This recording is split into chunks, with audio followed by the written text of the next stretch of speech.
Hello दोस्तों, नमस्कार। I am जेके। आपको एक बेहतरीन न्यूज़ आपको मिला होगा 16 सितंबर 2022 को कि अदानी ने अंबुजा और एसीसी को टेक ओवर कर लिया। बहुत ही जबरदस्त डील जो कि फर्स्ट टाइम किसी ने सुना, जिससे कि अदानी नंबर 2 सीमेंट मैन्युफैक्चरर बन गया इंडिया में। तो अदानी का इतना स्ट्रॉन्ग स्टेप इसलिए रहा कि Adani no doubt number 1 company है इंडिया में। नंबर 1 होने से क्या है, उसके पास में बहुत सारा इंफ्रास्ट्रक्चर के प्रोजेक्ट थे। वो बैकवर्ड इंटीग्रेशन फिलॉसफी को कंसीडर करते हुए उसने सोचा हमको हर जगह सीमेंट खुद खरीदना पड़ता है, क्यों ना हम खुद सीमेंट मैन्युफैक्चरिंग करके जो कि ह्यूज लॉस था उसको भरपाई कर लिया जाए, जो प्रॉफिट मार्जिन था उसको हम खुद लिया जाए। तो इसीलिए वो जस्ट देख रहा था कि हमको ऐसा अपॉर्चुनिटी मिले जहां पर हम सीमेंट कंपनियों को एक्वायर कर पाए। वहीं जैसे ही पता चला होलसिम एसीसी और अंबुजा को जस्ट बेचने वाला है, होलसिम का एक स्ट्रॉन्ग फिलॉसफी आया कि हमको 2050 तक कार्बन न्यूट्रल कंपनीज डेवलप करके देना है। सीमेंट प्लांट ग्लोबल वार्मिंग के लिए बहुत ही घातक बनती चली जा रही है। सीमेंट प्लांट द्वारा जो कार्बन का जनरेशन है वो बहुत ही तेजी के साथ में बढ़ रहा है। इसलिए जितने भी इंडस्ट्रीज हैं वो कार्बन फुटप्रिंट को मिनिमाइज करने के लिए भरसक प्रयास कर रही हैं और सब अपना अपना टारगेट बना रहे कि हम 2050 तक कार्बन न्यूट्रल सीमेंट प्लांट का जनरेशन करने लगेंगे। उसके लिए जो भी एक्टिविटी है, कार्बन को कैप्चर करना है, वो भी हम करेंगे। कार्बन कैप्चर करने के लिए जितने भी इक्विपमेंट लगेंगे उसको भी लगाएंगे, जैसे कि कार्बन एनवायरनमेंट में ना जाने पाए, जो हार्मफुल इफेक्ट डेवलप कर रहा है वो ना होने पाए। तो जैसे ही पता चला कि होलसिम इस बिजनेस से, सीमेंट बिजनेस से हर एक कंट्री से 1 बाय 1 स्विच कर रहा है, तो इमीडिएट अदानी ने उसको टेक ओवर किया और नंबर 2 सीमेंट मैन्युफैक्चरर बन गया। बनते ही आपको देखे होंगे कि 15 दिसंबर 2022 को गगल और दाल्ला घाट का 2 फेमस सीमेंट प्लांट जो कि हिमाचल प्रदेश में थे वो इमीडिएट बंद कर दिए गया मैनेजमेंट के द्वारा। ओनली 3 महीने की डील के बाद ही क्यों अदानी को लेना पड़ा इतना बड़ा डिसीजन। बहुत सारे लोग बोले कि ये तो अभी नया नया सीमेंट बिजनेस में आया है, इनको भी इतना डीप नॉलेज नहीं है मार्केटिंग के बारे में कि इतना बड़ा डिसीजन कैसे ले लिया।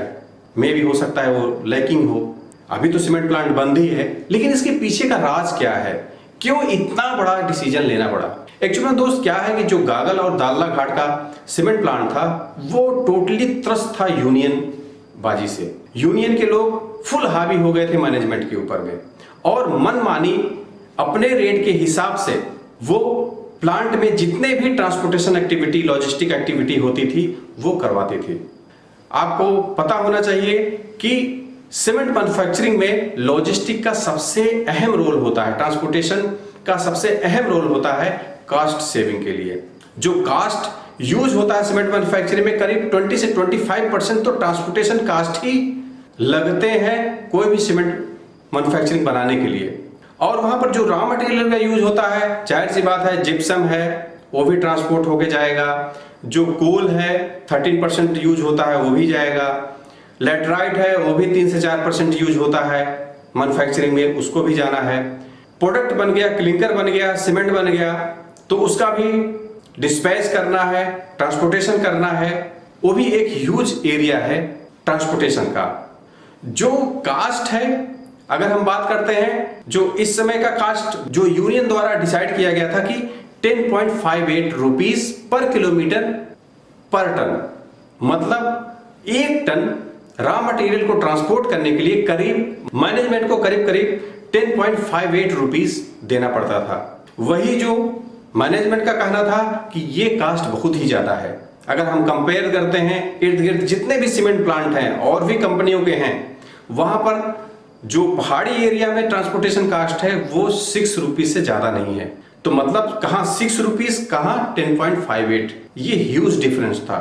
तो उस ह्यूज डिफरेंस को मैनेजमेंट को स्ट्रांग डिसीजन के साथ ही ये हो सकता है। अगर हम बात करते हैं प्लेन एरिया में यही कास्ट 5.29 रुपीस पर टन पर किलोमीटर के हिसाब से है। अगर 10 रुपीज 10.58 रुपीज सुनने में तो बहुत छोटा लग रहा है, अगर उसको आप कंपेयर करेंगे सीमेंट प्लांट के लिए, अगर 6,500 टन पर डे का सीमेंट प्लांट है तो वहाँ जाहिर सी बात है रॉ मटेरियल का ट्रांसपोर्टेशन हो रहा है, लेटराइट आ रहा है, जिप्सम आ रहा है, फ्लाई ऐश आ रहा है और क्लिंकर जा रहा है और सीमेंट जा रहा है, तो करीब करीब 10,000 TPD का रॉ मटेरियल का आदान प्रदान ट्रांसपोर्टेशन होता रहता है। तो 10,000 TPD के हिसाब से मान लीजिए जो पहाड़ी एरिया है वो करीब करीब 100 किलोमीटर है, तो 100 किलोमीटर के हिसाब से 10,000 टन एक दिन में ट्रांसपोर्टेशन हो रहा है और जो कास्ट है वो 10.58 है। तो अगर निकालेंगे पर डे का कास्ट क्या है ट्रांसपोर्टेशन का, वो करीब करीब आता है 1 करोड़ रुपीस। तो वो कितना आया, करीब करीब 1 करोड़ रुपीस। अगर एक्चुअल जो मैनेजमेंट का कहना है ये होना चाहिए 60 लाख रुपीस, कहां 1 करोड़ कहां 60 लाख रुपीस। तो मैनेजमेंट को पर डे करीब करीब 40 लाख का सीधा लॉस था। अगर वही मंथली हम बात करते हैं करीब करीब 12 करोड़ रुपीस। तो 12 करोड़ रुपीस एक ह्यूज मार्जिन होता है। ट्रांसपोर्टेशन कास्ट अगर एक्स्ट्रा बर्डन आ जाए मैनेजमेंट के ऊपर में, आज के डेट में इतना कंपटीशन है, कोल की प्राइसेस बढ़ चुकी हैं, करीब 3 टाइम्स बढ़ गया है, रॉ मटेरियल कास्ट बढ़ गया है, तो ये कास्ट बहुत ही ज्यादा था। यूनियन का एक सबसे और बताने में आ रहा है कि ये और भी कंपनियों को वहां पर आने नहीं देती थी। ट्रांसपोर्टेशन का बहुत बड़े बड़े कॉन्ट्रैक्टर हुआ करते हैं, तो उनका कहने का था कि जो हमारे द्वारा डिसाइड किया गया कॉन्ट्रैक्टर है, हमारे ही एरिया का रहेगा, वही आएगा यहाँ पर काम करेगा ट्रांसपोर्टेशन में, वही भाग लेगा और मनमानी अपना वही जो रेट डिसाइड किया गया वही लेगा। तो सिंपल सी बात है, किसी भी कंपनी में जब कंपटीशन होता है, 4 कॉन्ट्रैक्टर आते हैं, 4 कॉन्ट्रैक्टर से ऑफर लिए जाते हैं, इंक्वायरी फ्लोट होता है, तो पता चलता है कि इसका इतना रेट है, इसका इतना रेट है। मान लीजिए 6 रुपीज पर किलोमीटर पर टन के हिसाब से कोई कॉन्ट्रैक्टर मान गया, कोई कॉन्ट्रैक्टर मान जाता है 5 रुपीज पर टन पर किलोमीटर के हिसाब से। जाहिर सी बात है यही रेट चल रहा है, कॉन्ट्रैक्टर मान भी जाते हैं, लेकिन वहां पर ऐसा कॉम्पिटिटिव इन्वायरमेंट जनरेट होने ही नहीं दिया जाता है। तो इस कंडीशन में क्या है कि वहां पर घाटा लगने का चांस बहुत ही ज्यादा बढ़ जाता है और घाटा लगता भी है।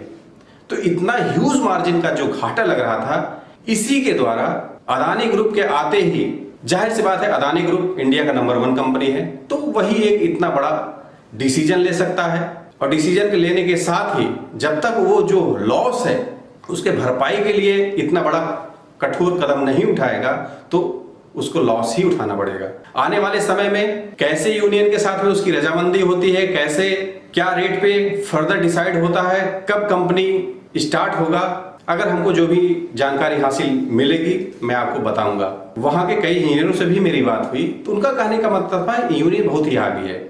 हमको अगर इवन शिमला जाना पड़ता था, चंडीगढ़ जाना पड़ता था, उनका कहने का मतलब था कि हमारे द्वारा ही डिसाइड किया हुआ आप गाड़ी लीजिए। और सिंपल सी बात है, अगर वही गाड़ी अगर हम बाहर से लेते हैं, मान लीजिए 2,000 रुपए में आता है तो इनके द्वारा में 2700 रुपए में आएगा, मतलब वहीं पर 700 रुपीज का घाटा लगता था। तो वहां भी मतलब ऐसा नहीं है कि ये ट्रांसपोर्टर मैनेजमेंट से ले रहे हैं, ये सिंपल एम्प्लॉय भी वहां परेशान थे। तो इन सभी को परेशानी को देखते हुए मैनेजमेंट ने इतना बड़ा डिसीजन लिया। हाँ, इस डिसीजन से डेफिनेटली थोड़ा सा लॉस वहां जितने भी इनोसेंट पीपुल हैं उनको भी उठाना पड़ रहा है। वहां का जितना भी रोजगार था थोड़ा सा कुछ दिन के लिए बंद है, लेकिन आने वाले समय में जाहिर सी बात है चलेगा, जल्दी से जल्दी की चलने का उम्मीद है, चलेगा। जो भी डाटा दोस्त मैं आपको आज शेयर किया हूं जस्ट मीडिया के द्वारा ही लिया गया डाटा है। ये सब डाटा ऑलरेडी मीडिया पे अवेलेबल है, वहां भी आप सर्च करके देख सकते हैं। तो आशा करते हैं दोस्तों आज आपको अच्छी खासी जानकारी हासिल हुई होगी कि कैसे अदानी ने इतना स्ट्रॉन्ग डिसीजन लिया 2 सीमेंट प्लांट को बंद करने का। दोस्त अगर आपको वीडियो पसंद आया हो लाइक और शेयर जरूर कीजिएगा। अगर हमारे यूट्यूब चैनल पर नए सब्सक्राइब करना ना भूलें, बेल आइकन को जरूर हिट कीजिएगा जिससे आपको लेटेस्ट अपडेट नोटिफिकेशन मिलता रहेगा, हमारा मोटिवेशन बढ़ता रहेगा। वीडियो देखने के लिए बहुत बहुत धन्यवाद।